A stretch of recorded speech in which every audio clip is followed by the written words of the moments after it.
So these are excerpts from that unfinished novel I'm working on at the moment. But they are like kind of, the narrative is broken, so it's not, you will find kind of, it's fluctuating from one period of time to another, and one place to another. And I have used a lot of poetry in this book, so please be with me. Holiness. For 8 days and 8 nights, I repeatedly stood on an old, worn-out hardback of the complete works of Shakespeare. Shakespeare was sacred to me, holier than anything holy. Why this irreverence then on my part? I wanted to see if my standing on the works of Shakespeare decreased my mad devotion to the bard. So how did I feel when I first put my left foot on the book? Nothing. Yes, I did not feel anything, neither any sense of disrespect nor disgust. It was just another insignificant act. It was like brushing your teeth in the morning or peeing in the toilet bowl. Then I tried to feel the book under my feet. I tried to imagine Lear for a moment. How would he have felt about this insult? Well, isn't it all about good manners? You don't spit in the plate you eat from. You don't masturbate in a public park in broad daylight.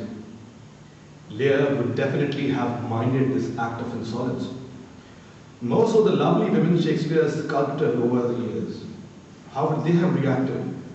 I could not even imagine any discourteous mannerism or uncouth behavior towards Rosalind or Juliet or Ophelia.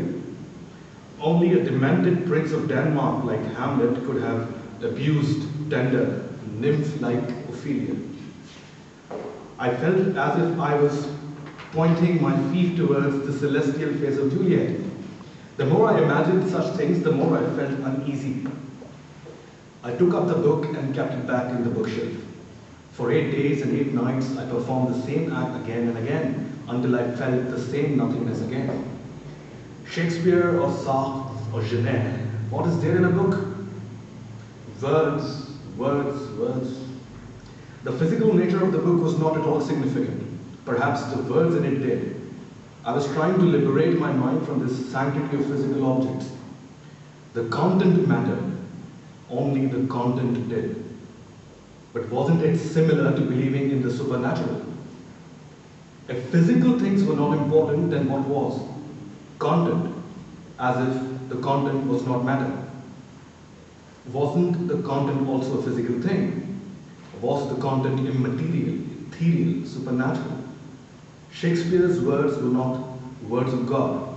Why this rabid obsession with the content, with words, and not the very physical presence of the dirty hardback? At least it was there. One could touch it, one could smell it, feel it. I wanted to get rid of the content. I had to eliminate the content. The book and the words were inseparable. For 8 days and 8 nights, the struggle was not just to rise above the material presence of the complete works of Shakespeare, but also to do away with the whole idea of worship. The book was not holy. The content was not sacred. But I could tear the book, spit on it, pee on it. How could I erase the love of Shakespeare from my mind? And not just Shakespeare. I wanted to erase the idea of love, not only from my mind, but from everywhere. My enemy was the content. It occurred to me on the 8th day that neither the book nor the content was a problem. The problem was my mind, something inside my mind. The moment I realized that, I felt relaxed. I abandoned the exercise, left the book on the floor, had a glass of red wine, read Alia for a bit. It was the 9th day when I shot myself down. Nothing was sacred. Shakespeare was lying on the marble floor. The half-empty glass of wine on my desk. I was lying on the bed. Something existed outside the room. There was no content.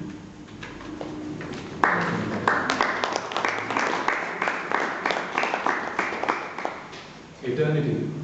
February 1999, University of Karachi. I vividly remember the whole scene. The stage was set.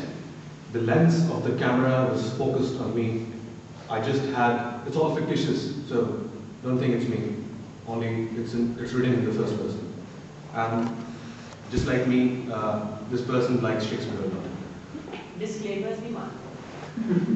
The stage was set, the lens of the camera was focused on me. I just had a marijuana joint at Shazzy's place. Shazzy wanted to know why I looked so pale and weary. I told him I hadn't slept for a week and hardly eaten a square meal in days. But something is bothering you, he asked worriedly. Nothing, I said, it's just life. I had a cup of tea and headed to the university campus, where some people were waiting for me. Shakespeare was the son of a bitch, I laughingly said to a friend after reciting the famous to be or not to be soliloquy at my department.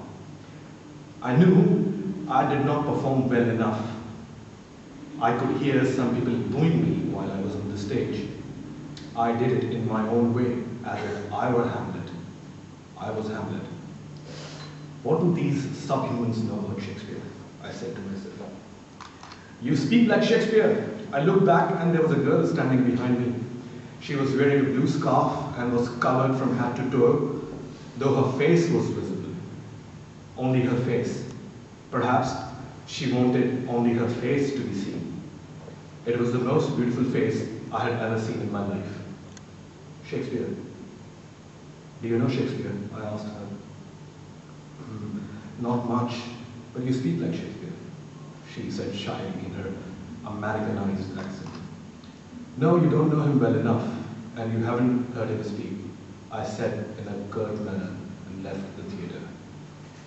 At Shazzy's, I opened up a bottle of the cheap Murray whiskey and recited Nida Fazli's dohas to a couple of friends who had gathered to meet up and listen to my poetry.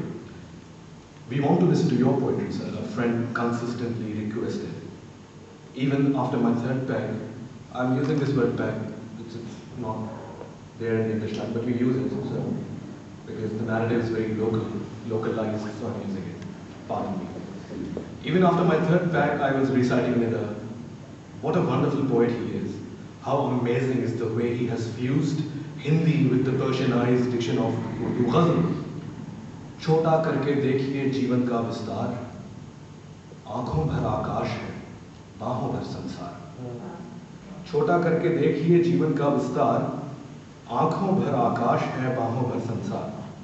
It was my fourth peg. I felt deeply agitated.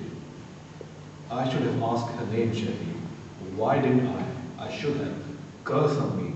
Damn these writers. Damn John Eliot. Hell with Kundera. I was constantly thinking about the girl in the scarf. Why was it that I hadn't seen her before? Was I losing my memory? I must have seen her before. What perplexed me more was that she had never seen me. And how could that be possible? Everybody knew me at KU. I was the poet. I was the entertainer. I was the atheist. She must be lying. But I knew she wasn't. She was incapable of lying. She was ethereal. She was celestial. She was lovely. It was my fifth peg. All of a sudden I was in love with her. I couldn't breathe. Ali, you bastard, the Taliban are not after you, goddammit. Play some guitar for us. I shouted at Ali and swigged down some whiskey. This is the excellent foppery of the world, that when we are sick in fortune, often the surfights of our own behavior, we make guilty of our disasters, the sun, the moon, and stars, as if we were villains of necessity, fools by heavenly compulsion, knaves, thieves, and treacherous by spherical predominance, drunkards, liars, and adulterers by the enforced obedience of planetary influence, an admirable evasion of whoremaster man to lay his goatish disposition on the charge of a star, curtains. I felt miserable. I met her again and again. We talked about literature, poetry, and religion. But we talked more about religion. She tried to convert me back to Islam, the religion she loved innocently. I told her I was incorrigible. There was no way I could go back to religion. I counted religion but a childish toy. I cited Marlowe to her, but that would not convince her. She felt it her religious duty to cure me. You have such religiousness in you, why don't you believe in God then? She would ask. That is precisely the reason I don't believe in God. I would tell her. Sometimes she would smile, sometimes she would get angry, sometimes she would be indifferent. And her indifference was tormenting.